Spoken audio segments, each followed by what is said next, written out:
जय हिंद साथियों, प्यारे बच्चों। स्वागत है आपका हिंदी ज्ञान सागर में। तो जो हमारा चैप्टर चल रहा था अलंकार का, उसी क्रम में आगे बढ़ते हुए आज हम आपको रूपक अलंकार के बारे में बताएंगे। तो सभी लोग एक बार शेयर कर दें अपने दोस्तों को, ठीक है।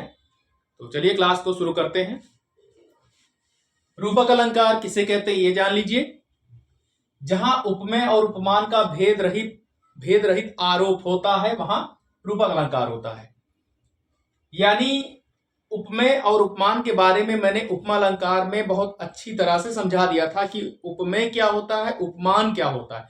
बहुत बच्चे ये भी नहीं जानते हैं और वो रट लेते हैं, ठीक है। तो उपमा अलंकार आप देखेंगे तो आपको समझ में आ जाएगा। यानी उपमान प्राकृतिक उपादान जितने भी हैं जिसकी तुलना जिससे दी जाती है। मान लीजिए मुख की तुलना चंद्रमा से दी जाती है तो चंद्रमा उपमान हो गया, मुख क्या है, उपमेय है, ठीक है। चोटी की उपमा नागिन से दी जा रही है तो नागिन जो है उपमान है, चोटी क्या उपमेय है, ठीक है। तो उसको देख लीजिएगा पिछली क्लास को, उपमा वाली, ठीक है। लेकिन इसमें क्या है, रूपक अलंकार में उसमें तो जो है भेद होता है, दोनों में तुलना की जाती है कि ये उसके समान है, उसके समकक्ष है, उसके सदृश है।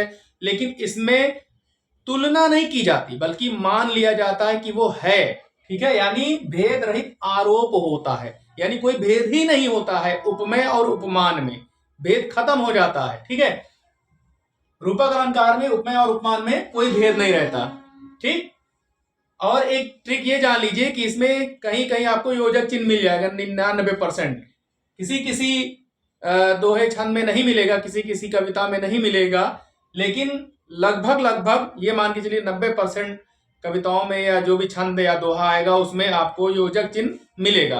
तो एक ट्रिक तो ये हो गई कि बीच में योजक चिन्ह लगा रहेगा, लेकिन हमें इस पे डिपेंड नहीं रहना है। मान लीजिए अगर योजक चिन्ह आया तो ठीक है।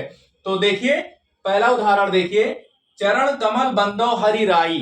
अब यहां पर चरण क्या है, यहां पर चरण क्या है, चरण कमल की तरह है। यानी यहां तुलना नहीं की जा रही बल्कि ये मान लिया गया है कि चरण क्या, कमल है, प्रभु का चरण, ठीक है। भगवान का चरण कैसा है, कमल, कमल है, कमल की तरह नहीं है। अगर यहां हम लिख दे चरण सा कमल बंदो हरि राई, तब तो ये क्या हो जाएगा, उपमा अलंकार हो जाएगा। लेकिन यहाँ चरण कमल बंदो हरि यानी वंदना करना, हरि माने भगवान, राई माने राजा, यानी जो भगवान है, राजा है सबके, भक्त कहता है कि हे प्रभु हम आपके चरण कमलों की वंदना करते हैं। एक तरह से कमल, चरण जो है वो कमल है, ठीक है। सा सी सम सदृश समान यहाँ पर योजक चिन्ह नहीं लगा है, तो चरण को कमल मान लिया गया है, भेद रहित आरोप किया गया है, उपमेय में उपमान का आरोप कर दिया गया है, यानी चरण को ही कमल मान लिया गया। प्रभु के चरण नहीं है, कमल है। दूसरा देखिए, मुनि पद कमल बंदी दो भ्राता। मुनि पद कमल, यहां पद को यानी चरण को कमल मान लिया गया है। क्या मान लिया गया है, कमल करके, बंदी माने बंदना, दो माने दोनों, भ्राता माने भाई। मुनि के चरण कमल को, उनके पैर को कमल मान लिया गया है। मुनि के चरण कमलों की वंदना करके दोनों भाई यानी राम लक्ष्मण कहां चले, धनुष तोड़ने के लिए आगे बढ़े, ठीक है। वंदना करके वन पथ पर बढ़े, आपने पढ़ा होगा ये चैप्टर। मुनि पद कमल बंदी दो भ्राता, यानी राम और लक्ष्मण, मुनि जो वहां पर बैठे थे ऋषि मुनि, उनके चरण कमलों की, पद कमल की वंदना करके आगे बढ़े। तो यहाँ पद क्या है, ठीक है, पद यानी पैर, कमल, कमल सा नहीं है, समान नहीं है, बल्कि पद कमल है। तो यहां पर भेद रहित आरोप है, तो इसलिए यह कौन सा अलंकार है, रूपक अलंकार, ठीक है। अगला देखिए, पुनि पुनि बंदो गुरु के पद जलजात। वही चीज आ गया, यानी बार बार वंदना करके गुरु के पद जलजात, जलजात यानी कमल, ठीक है। गुरु के चरण कैसे हैं, कमल के समान। यहां पर आरोप किया गया है, उपमेय और उपमान में जो भेद था उपमा अलंकार की तरह वो खत्म कर दिया गया, अब कोई भेद नहीं है, मान लिया गया, ठीक है। मैया मैं तो चंद्र खिलौना नहीं हूं। यहां भगवान कृष्ण कह रहे हैं अपनी माता से कि हे माता मैं तो चंद्र खिलौना, चंद्र सा खिलौना अगर कह देते, चंद्र सा खिलौना नहीं हूं, हे मैया मैं चंद्र सा खिलौना नहीं हूं, तो यहां तुलना हो जाती कि जैसा चंद्रमा है वैसा खिलौना हमें ला के दो। लेकिन यहाँ चंद्र को ही खिलौना मान लिया गया है। खिलौना कैसा है, चंद्रमा है, चंद्रमा ही खिलौना है, यानी वही हमें चाहिए, चंद्रमा ही चाहिए, ला के दो। तो चंद्र खिलौना ले हो, यानी यहाँ पर कोई उपमेय और उपमान में कोई भेद नहीं है, भेद रहित आरोप किया गया है, यानी समाप्त कर दिया गया है। ठीक है, उपमेय उपमान में जो भेद था वो खत्म कर दिया गया है। ठीक है, इसलिए इसको हम कहेंगे भेद रहित आरोप किया गया है। चंद्र खिलौना यानी चंद्रमा ही खिलौना है, चंद्रमा को ही उनको चाहिए, वही वो खेलेंगे। ठीक है, तो माता एक थाली में जो है पानी भर के रख देती हैं और उसमें चंद्रमा की अक्स दिखाई पड़ती है, तो वो खुश हो जाते देख के कि इसी में चंद्रमा आ गया है। माता कहती है देखो मैंने तुम्हारे लिए इसमें पकड़ के रख दिया है, वो देखकर प्रसन्न हो जाते हैं। तो ये एक बहलाने का तरीका है। खैर, चंद्र खिलौना लियो यानी चंद्रमा ही हमें चाहिए खेलने के लिए। अगला देखिए, पायो जी मैंने राम रतन धन पायो। मीराबाई का आपने पढ़ा होगा छंद जो है, पायो जी मैंने राम रतन धन पायो। ठीक है, तो अब ये राम रतन धन यानी राम यानी भगवान राम रूपी जो है वो धन पा लिया है। अब किसी अन्य धन की हमें लालसा नहीं है, यानी धन का मतलब रुपया पैसा हीरे जवाहरात। ठीक है, तो ये सब रत्न में आ जाएंगे। तो उनको कैसा रत्न मिल गया? भगवान के नाम रूपी रत्न मिल गया है मीरा बाई को, इसलिए अब वो और कोई धन पाने की लालसा इच्छा नहीं रखती हैं। तो यहाँ भगवान के नाम में क्या किया गया है? आरोप किया गया है, धन को आरोप किया गया है। यानी कैसा धन? भगवान के नाम जैसा धन। तो यहां पर राम सा अगर होता, राम समान होता, राम सदृश होता, ठीक है, या सरिस होता, तब ये तुलना हो जाती, यानी राम के जैसा धन, तब तो ये उपमा हो जाता। लेकिन यहां पर कोई उपमा और उपमान में फर्क हटा दिया गया है, बल्कि मान लिया गया कि धन कैसा है? राम के नाम जैसा है, बल्कि नाम ही धन है। ठीक है, जिसे कोई चोर चुरा नहीं सकता, ना कोई ले सकता है, जितना खर्च करो उतना ही बढ़ता है। ठीक है, तो पायो जी मैंने राम रतन धन पायो। मीराबाई कहती है कि मुझे राम नाम रूपी जो ठीक है रत्न मिल गया है, अब मुझे अन्य धन पाने की लालसा नहीं है। ठीक है, अगला देखते हैं, उदित उदयगिरी मंच पर रघुबर बाल पतंग, बिकसे संत सरोज सब हर से लोचन भृंग। यानी उदित उदयगिरी मंच, उदयगिरी जहां से सूर्य निकलता है, ठीक है, तो जहां से सूर्य निकलता है उसे उदयगिरी मंच कहते हैं। ठीक है, रघुबर बाल पतंग, रघुबर कौन? भगवान राम। बाल पतंग यानी बाल माने बच्चा, छोटा बच्चा, पतंग माने होता है सूर्य, यानी जैसे अभी सूर्य उदयगिरी से निकलता है तो अभी छोटा होता है, यानी अभी किशोर होता है, बच्चा होता है, वो निकलता है धीरे धीरे। तो वैसे ही भगवान राम जब उठते हैं, उनको देख करके ऐसा लगता है कि जो मंच सजा हुआ है, जनक जी ने जो धनुष तोड़ने के लिए मंच सजा रखा है, वो मंच दिखने में कैसा है? उदयगिरी। ठीक है, उदयगिरी जहां सूरज निकलता हुआ ऐसा लग रहा है। मंच कैसा है? मंच कैसा है? उदयगिरी की तरह। यानी उदयगिरी सा अगर मंच कह देते, या समान या सम या सरिस, तब यह तुलना हो जाती कि मंच कैसा? उदयगिरी की तरह है। लेकिन यहां पर की तरह नहीं कहा गया है, कि समान नहीं कहा गया, बल्कि उदयगिरी मंच पर, बल्कि मान लिया गया कि वो मंच उदयगिरी है जहां सूरज निकलता है। ठीक है, रघुबर बाल पतंग, भगवान राम जो है वो बाल पतंग है। पतंग माने सूर्य, बाल माने अभी छोटा बच्चा, रघुबर उनका नाम है।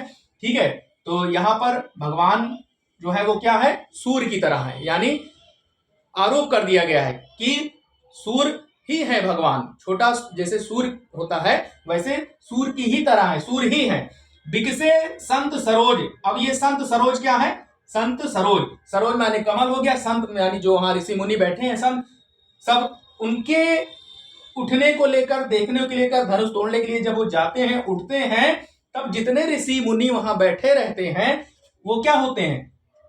उनके मुख प्रसन्नता से खिल जाते हैं। हर्षे लोचन भृंग, लोचन क्या है? भृंग माने भौरे, यानी हर्षे माने आनंदित हो गए, खुश हो गए, लोचन यानी नेत्र, भृंग माने भौरे, यानी उनके आंखें जो है वो क्या है? खुशी से, यानी ये भौरे, आंखें को भौरे मान लिया गया है। ठीक है, लोचन भृंग यानी आंख ही भौरा है। जैसे जब सूरज निकलता है उदयगिरी मंच से, ठीक है, सूरज निकलता है उदयगिरी मंच से, लाल लाल छुट्टा होता है तब उस समय, तो उसे देख करके जो है सरोज जितने भी कमल होते हैं खिल जाते हैं, और उन कमल को खिलता हुआ देखकर उस पे भौरे मंडराने लगते हैं, उस पे आनंदित होते हैं, उसका रस लेने के लिए चूसते हैं। तो वैसे ही यहां पर कहा गया है कि उदयगिरी मंच पर, ठीक है, यानी जो मन सजा हुआ जहां धनुष रखा है वो उदयगिरी है। रघुबर बाल पतंग, भगवान राम जो है वो सूर्य हैं। विकसे संत सरोज सब, यानी सब संत रूपी सरोज खिल उठे, जैसे कमल खिल जाते हैं तालाब में, वैसे ही वहां पर बैठे संत वो खिल गए कमल की तरह। ठीक है, तो यहाँ की तरह नहीं बल्कि उनको कमल मान लिया गया है। हर से लोचन भृंग, उनके नेत्र चंचल हो उठे, खुश हो गए। ठीक है, लोचन को क्या माना गया है? भृंग। लोचन को भृंग कहा गया है। तो यहाँ पर अगर सम लग जाता, समान लग जाता, तब ये हो जाएगा तुलना, यानी उपमा अलंकार हो जाएगा। लेकिन यहाँ पर सम, समान, सदृश, सरिस नहीं लगा है, इसलिए यहाँ पर आरोप किया गया है उपमेय और उपमान में कोई भी फर्क नहीं है। जो फर्क था वो हटा दिया गया, इसलिए ये क्या है? रूपक अलंकार। ठीक है, समझ में आ गया। तो यहाँ पर एक उदाहरण मैंने उपमा का दिया, देखिए, हरिपद कोमल कमल से, हरिपद कोमल कमल से, अब से का चिन्ह आया है। ठीक है, यहाँ पर से का आया है चिन्ह, जबकि मैंने बताया था सा, सी, से, सम, सरिस, सदृश से, ये सब अगर वाचक शब्द आ जाए तो समझ जाइए उपमा है। और उपमा में तुलना की जाती है। ठीक है, आरोप नहीं किया जाता, माना नहीं जाता कि वो चीज है, बल्कि तुलना की जाती कि ये इसके जैसा है। ठीक है, तो हरिपद कैसे है? कोमल कमल से, कमल की तरह। हरि यानी भगवान के पद कैसे हैं? कमल की तरह है। मुख मयंक सम मंजु मनोहर, मुख कैसा है? मयंक यानी चंद्रमा के समान सुंदर है। ठीक है, यहाँ पर सम लगा है, वाचक शब्द देखिए लगा है। पीपर पात सरस सरिस मन डोला, पीपल का पत्ता, ठीक है, मन डोला, मन डोलने लगा। मन किस तरह डोलने लगा? पीपल की पत्ता की तरह। तो यहाँ पर सरिस लगा है, के समान, सरिस माने के समान डोलने लगा। तो ये तुलना की गई है, मन की तुलना की गई पीपल के पत्ते से। तो यहाँ पर क्या है? उपमा। ठीक है, वह कबूतर सी चुनरिया, चुनरिया के बारे में कहा गया, जैसे कबूतर फड़फड़ा के उड़ता है वैसे चुनरिया उड़ गई। ठीक है, जब लहर जाती गगन में, यानी गगन में चुनरिया लहरा रही है, तो उसको कवि कह रहा है वह कबूतर सी चुनरिया, जब लहर जाती गगन में। ठीक है, तो कबूतर सी लगा हुआ है, यानी तुलना हो रही है चुनरिया की, किससे हो रही? कबूतर की तरह लहरा रही है। तो यहाँ पर उपमा अलंकार है। यहाँ पर तुलना की जाती है उपमा में, जबकि रूपक में तुलना नहीं की जाती, मान लिया जाता है कि वो है। ठीक है, तो आई होप कि आपको समझ में आया होगा। अगर नहीं समझ में आया तो आप वीडियो को सेव कर लीजिए और दोबारा देखिए और उपमा अलंकार देखिए, आपको समझ में आ जाएगा 100%। ठीक है, और जो बच्चे हमारे हाई स्कूल की तैयारी कर रहे हैं, ठीक है, वो अपने दोस्तों को भी ये इसका लिंक शेयर कर दें, ताकि उनको भी इसका लाभ मिले। आने वाले समय में जो है आप सभी अच्छे नंबरों से पास हो, खासतौर से हिंदी में। ये मेरा आशीर्वाद है। और वीडियो के लिए देखने के लिए सभी हमारे छोटे नन्हे मुन्ने बच्चों को, जो हमारे हाई स्कूल में बच्चियों को, ठीक है, हृदय से आभार व्यक्त करता हूँ। आप जो है इसी तरह जो है देखते रहिए और दूसरों को भी बताइए। धन्यवाद।